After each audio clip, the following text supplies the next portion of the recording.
महिलाएं तो मात्र भोग विलास की वस्तु है। भोग विलास किसे कहते हैं? भोग विलास का मतलब है for enjoyment, instrument for enjoyment. भोग विलास इसी का नाम है। तो इन्होंने इंग्लिश में आज बता दिया, क्योंकि कहीं ना कहीं मॉडर्न जमाने को, आजकल रील का जमाना है। हमारे देश के प्रधानमंत्री जगह जगह बताते चले आ रहे हैं कि भाई रील बनाइए, रील बनाओगे तो बहुत इसमें स्कोप है, रील बनाओगे तो आप आगे बढ़ोगे, तरक्की करोगे। चुनाव जीत गए बिहार का साहब। रील बनवा करके लोगों के बीच में गए और चुनाव भी जीत गए। लेकिन हमारे बीच में, हमारे समाज की ऐसी जो ब्राह्मण महिलाएं हैं, ब्राह्मण बहन बेटियां हैं, या ऊंचे समाज की हमारी जो ऊंचे वर्णों की ब्राह्मण बेटियां हैं और ठाकुर बेटियां हैं, वैश्य बेटियां हैं, हमारे समाज की ऐसी माताएं बहनें हैं, उन लोगों की आंख खुलनी चाहिए जरूर। रामभद्राचार्य की आंख भले ही ना खुले, लेकिन रामभद्राचार्य की इस बात से उनकी आंख जरूर खुलनी चाहिए कि समाज के अंदर आप भले ही अगड़े समाज में पैदा हुई हैं, आप भले ही ब्राह्मण जाति में पैदा हुई हैं, आप भले ही वैश्य कुल में पैदा हुई हैं, आप भले ही ठाकुर कुल में पैदा हुई हैं, लेकिन रामभद्राचार्य के उस मनुवाद के अनुसार, मनुवादी विचारधारा के अनुसार और उनके कानून मनु संहिता के अनुसार। स्वागत है आपका। मेरा नाम है विपिन बेबाक, मेरे साथ पत्रकार शादाब रिजवी। धन्यवाद बेबाक जी। शादाब रिजवी एक बाबा है ना, तगड़े से आजकल बहुत हाई फाई तरीके से चल रहे हैं।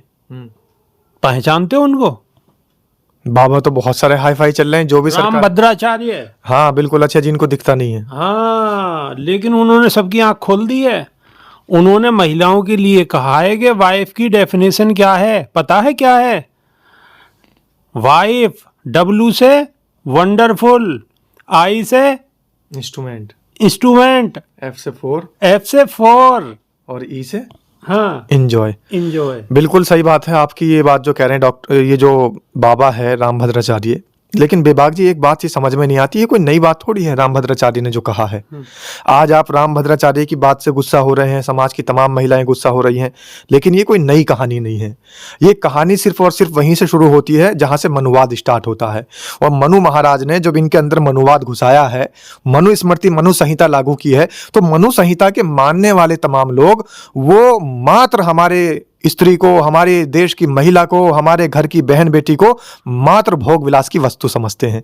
क्योंकि ये खुद थोड़ी कह रहे हैं, ये मनुस्मृति के मानने वाले हैं। और मनु संहिता में बहुत बार ये बात लिखी गई है कि महिलाएं जो हैं वो शूद्रों के समान हैं, और शूद्रों की जो श्रेणी आती है वो बिल्कुल पैरों से पैदा होने के बाद, पैरों के नीचे से, तलवों से पैदा होने के बाद बिल्कुल निचले स्तर की आती है।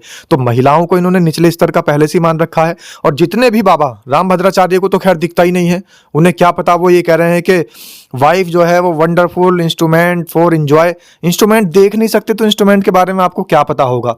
या तो आप ढोंग करते हैं अंधा होने का, और अगर ढोंग नहीं है अंधा होने का तो आप फिर दिमाग से भी अंधे हैं।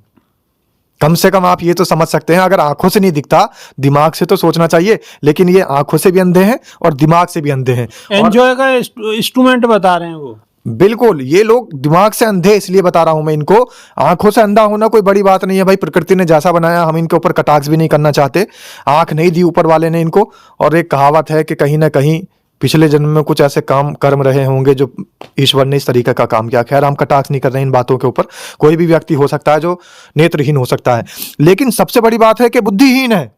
नेत्रहीन होना कोई दिक्कत नहीं है, बुद्धिहीन होना बड़ी दिक्कत है। और बुद्धिहीन इन लोगों को मनुस्मृति ने बनाया है। मनुस्मृति के अंदर, मनुस्मृति में, मनु संहिता में ये कानून है कि ये जो मात्र यहाँ पर महिलाएं हैं, इस संसार में पैदा हुई हैं, वो मात्र भोग विलास की वस्तु है। और ये भोग विलास की वस्तु को इन्होंने इंग्लिश में ट्रांसलेट करके बता दिया। जो हमारे मॉडर्न जमाने की आजकल लड़कियां हैं, उनकी समझ में ये बात आ गई, वरना ये तो सदियों से बताते चले आ रहे हैं कि महिलाएं तो मात्र भोग विलास की वस्तु है। भोग विलास किसे कहते हैं? भोग विलास का मतलब है for enjoyment, instrument for enjoyment. भोग विलास इसी का नाम है।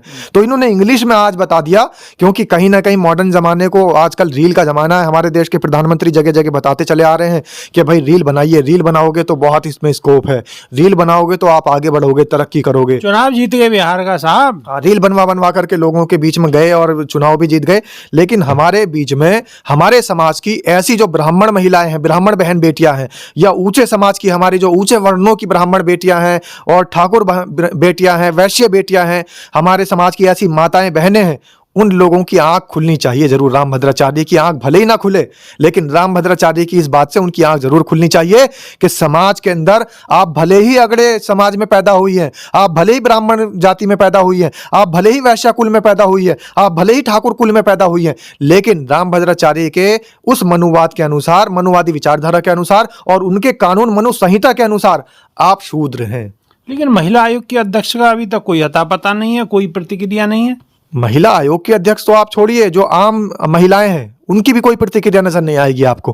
प्रतिक्रिया इसलिए नजर नहीं आएगी क्योंकि ये जो है नेत्रहीन है, बुद्धिहीन है, और इन्होंने जो समाज की महिलाएं हैं उनको भी बुद्धिहीन बना रखा है। बुद्धिहीन कैसे बना रखा है? जब ये प्रवचन करते हैं, बड़ा बड़ा महिमा मंडन करते हैं, तमाम महिलाएं ऐसी हैं जो घर के कामकाज से बच के कम से कम 2-2.5 घंटे आराम से यहाँ पर समय बिता करके चली जाती है। पुरुष वहां पर काम करता रहता है और कहती है कि ज्यादा मत बोलना, बाबा के प्रवचन सुनने जा रही हूँ, खुद खाना बना लेना, गर्म कर लेना और खा लेना।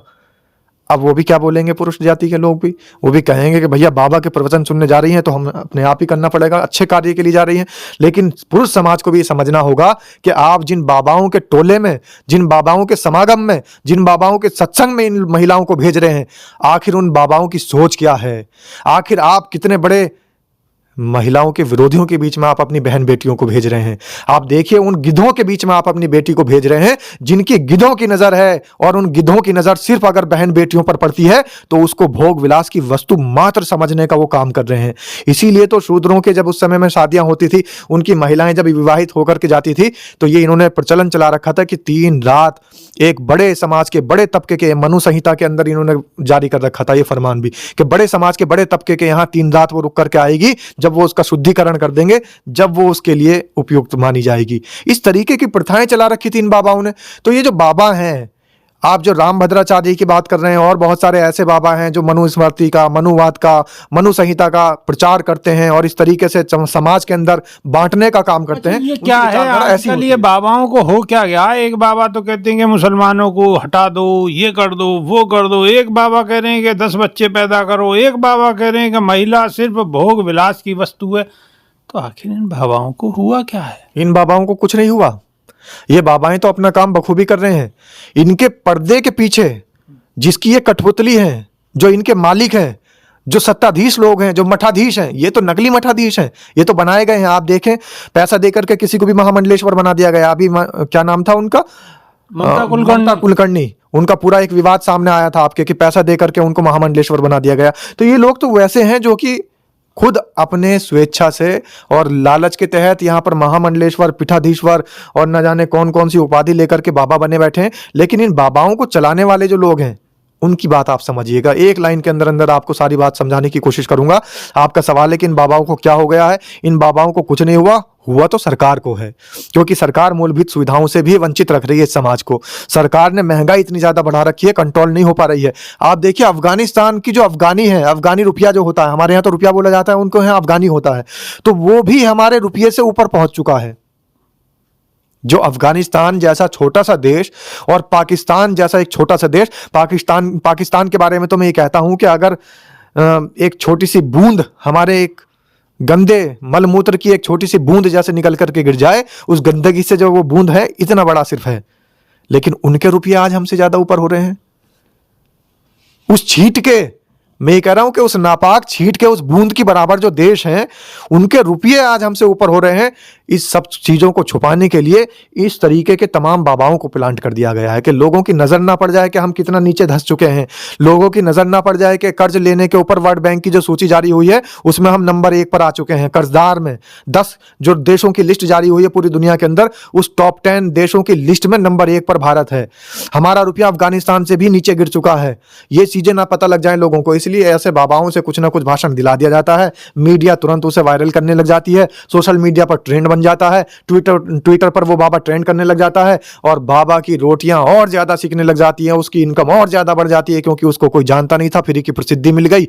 एक तरफ पूरी जनता का ध्यान बाबा की तरफ आकर्षित हो गया। तो मेन जो मुद्दे थे, मुख्य जो मुद्दे थे, जो लोगों को शिक्षा चाहिए थी, लोगों को स्वास्थ्य सेवाएं चाहिए थी, लोगों को जो रोजगार चाहिए था, लोगों को जो अच्छी सड़कें चाहिए थी, लोगों को जो बिजली चाहिए थी, लोगों को जो मूलभूत सुविधाएं चाहिए थी, उन सब चीजों से ध्यान भटका करके अब लग गए आप भी और मैं भी, जिस तरीके से इस वीडियो के अंदर बाबा का बखान करने लग गए, ऐसे ही पूरा देश बखान करने के लिए सरकार ने लगा रखा है। तो ये थे हमारे साथ पत्रकार शादाब रिजवी। अब शादाब रिजवी ने जो बातें कही हैं सही हैं या गलत, ये फैसला आपके हाथ है। तो कमेंट के माध्यम से आप अपनी राय अवश्य रखें। अभी के लिए सिर्फ इतना ही। बहुत बहुत शुक्रिया। धन्यवाद विभाग जी।